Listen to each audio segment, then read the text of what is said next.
गांव की बहन। फूलमती काकी, अंजलि दीदी के लिए शहर से फोन आया है, जल्दी से भेजो दुकान पे, नहीं तो फोन कट जाएगा।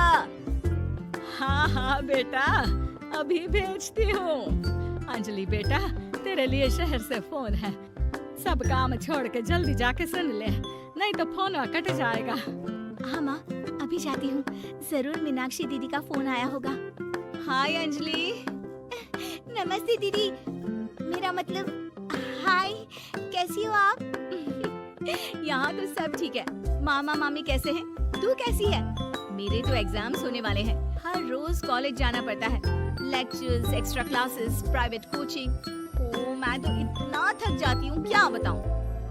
आपकी कॉलेज वाली बहन जी आपको इतना पढ़ाती है, तो घर कब जाती हैं आप दीदी? अरे नहीं नहीं, ये सब सिर्फ मेरी प्रोफेसर ही पढ़ाती, मैं अलग से दूसरे टीचर्स के पास भी पढ़ने जाती हूँ। दीदी फिर तो आप बहुत थक जाती होगी ना, आप ना पैदल मत जाया करो, टांगा ले लिया करो दीदी। नहीं मेरी भोली बहन, ना मैं पैदल जाती हूँ, ना ही यहाँ टांगा मिलता है, मैं बस से जाती हूँ और थोड़ी दूरी के लिए रिक्शा ले लेती हूँ। सच्ची? वहाँ पर टांगे नहीं, बस चलती है? वाह, वो भी हर रोज?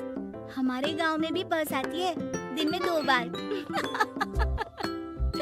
यही तो खास बात है शहर की, यहाँ बसें पूरा दिन दौड़ती हैं सड़कों पर, और सिर्फ बसें ही नहीं, कार, स्कूटर और ट्रक भी, और तो और थोड़ी दूरी पर तो हवाई जहाज भी है, जहाँ से हवाई जहाज आसमान में उड़ते हैं। अच्छा दीदी, मैं फोन रखती हूँ, बुआ जी फूफा जी को मेरा नमस्ते कहना। हाँ माँ, हम लोग शहर में क्यों नहीं रहते? बुआ जी, फूफा जी और मीनाक्षी दीदी तो शहर में ही रहते हैं। अरे क्योंकि तेरे बुआ जी की शादी शहर में हुई थी, इसलिए बेटा। शादी से पहले वो भी तेरे पापा और दादा दादी के साथ गांव में ही रहती थी। तो फिर बा, मुझे शहर भेज दो ना, मैं भी शहर देखना चाहती हूँ। इतनी बार मीनाक्षी दीदी से शहर के बारे में सुन चुकी हूँ, अब मैं भी वहाँ जाकर देखना चाहती हूँ। बस आप मुझे शहर भेज दो। ठीक है, इस बार गर्मियों की छुट्टियों में कुछ दिन रह आना शहर, अपनी बुआ के घर। अब तो खुश ना? हाँ माँ, बहुत खुश। आप देखना, मैं शहर जाके कितने मजे करती हूँ। अंजलि अगले दिन स्कूल जाती है और वहाँ अपने सारे दोस्तों को अपने शहर जाने की बात बताकर चिढ़ाती है। अरे श्रद्धा, शीतल, सरोज, तुम लोग इन गर्मियों की छुट्टियों में कहाँ जा रही हो? एकादशी वाले गांव के मेले में। हम तो दूसरे गांव में नानी के घर जाएंगे, उनका घर नहर के किनारे है, बड़ा मजा आएगा। हम इस बार कहीं नहीं जा रहे, बल्कि हमारे घर में रहने के लिए मेहमान आएंगे। और तू? अरे मेरा क्या है, मैं तो बस पास वाले शहर जा रही हूँ, अपनी बुआ जी के घर, वहीं रहूंगी कुछ दिन। तुम लोग चिंता मत करना, मैं चिट्ठी लिखूंगी तुम सबको वहाँ से। पापा, मुझे तो चक्कर आ रहे हैं, जी घबरा रहा है। बेटा, शहर आने की जिद भी तो तूने ही की थी, अब पहली बार बस में चढ़ी है तो यही होना था, भुगतो। अरे मामा जी, अंजलि, आप लोग आने से पहले बता तो देते, मैं लेने आ जाती बस स्टैंड तक। आओ आओ भैया, आओ बेटी अंजलि। माँ बुआ जी कैसे हैं वहाँ, और भाभी कैसी हैं? सब ठीक है, बस अंजलि जिद कर रही थी कुछ दिन आप लोगों के साथ रहने की, सो छोड़ने आ गया। दीदी, आप मुझे शहर घुमाने ले जाओ ना, मुझे भी शहर देखना है। हाँ हाँ, चल तैयार हो जा जल्दी से। अंजलि तैयार होने जाती है और कुछ देर बाद जब बाहर आती है तो अरे ये क्या कर दिया तूने? मार्केट तक ही तो जाना है, इतनी डार्क रेड लिपस्टिक, इतने बड़े बड़े झुमके और चूड़ियां और चेहरे पर इतना सारा पाउडर।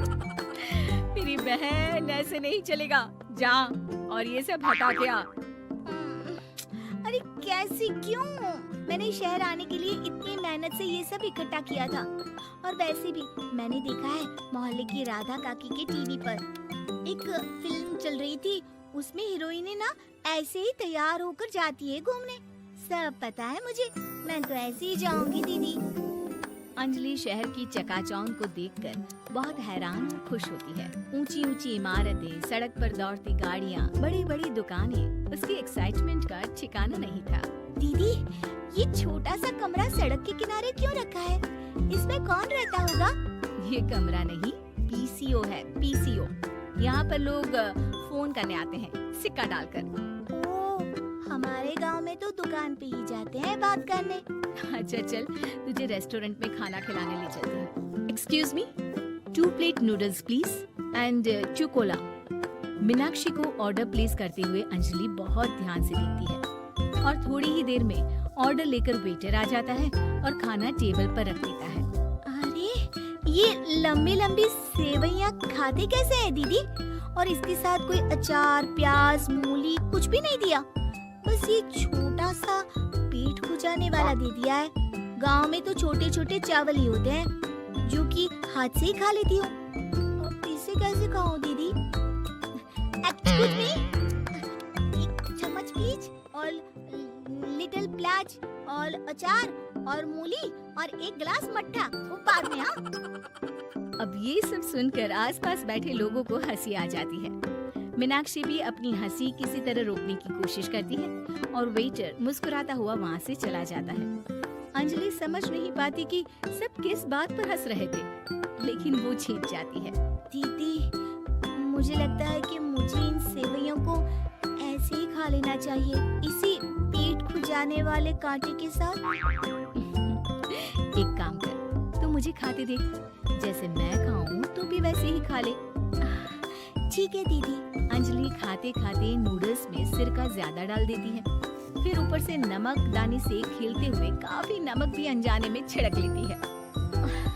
अरे, ये क्या क्या खा लिया? अरे हाय हाय, कितना कड़वा है। पानी पानी, ये काला शरबत ही पी लेती हूँ। और जल्दबाजी में अंजलि जल्दी जल्दी कोला पी लेती है, जिससे उसके नाक में झंझनाहट होती है। दीदी, मुझे ले चलो यहाँ से। मैं ये सब शहरी खाना नहीं खा सकती। अब शर्म के मारे मीनाक्षी अपनी बहन को वापस घर ले जाती है और कहती है कि देख अंजलि, माना कि शहर और गांव एक दूसरे से बहुत अलग है, लेकिन इसका मतलब ये नहीं कि हमेशा शहर ही बेहतर हो और उस वजह से हमें वो सब करना पड़े जो हम नहीं कर सकते। शहर में सहूलतें तो है ही, पर चुनौतियाँ भी हैं। हम जहाँ भी रहें, हमें कभी अपने आप को कम या ज्यादा नहीं समझना चाहिए। और किसी भी नई जगह में ढलने में समय लगता है, उसके लिए तुम्हें दूसरों की नकल करने की कोई जरूरत नहीं है। बेटा, घूम लिया शहर या अभी और घूमना है? नहीं पापा, मैं अपनी गलती समझ गई हूँ। आप गांव ही ले चलिए मुझे।